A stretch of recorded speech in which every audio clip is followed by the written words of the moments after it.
विघ्नेश्वराय वरदाय सुरप्रियाय लंबोदराय सकलाय जगद्वित्ताय नागननाय श्रुतियज्ञविभूषिताय गौरीसुताय गणनाथ नमो नमस्ते। भक्तार्तिनाशनपराय गणेशाश्वराय सर्वेश्वराय शुभदाय सुरेश्वराय विद्याधराय विकटाय च वामनाय भक्तप्रसन्नवरदाय नमो नमस्ते। नमस्ते ब्रह्मरूपाय विष्णुरूपाय ते नमः। नमस्ते रुद्रायुपाय करिरूपाय ते नमः।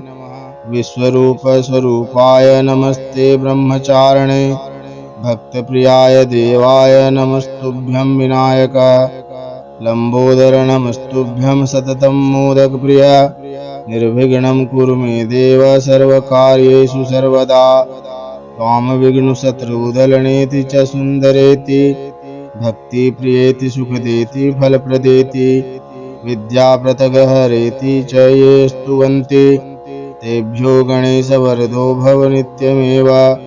गणेशपूजने कर्म यन्नूनमधिकं कृतं तेन सर्वेण सर्वात्मा प्रसन्नोऽस्तु सदा मम।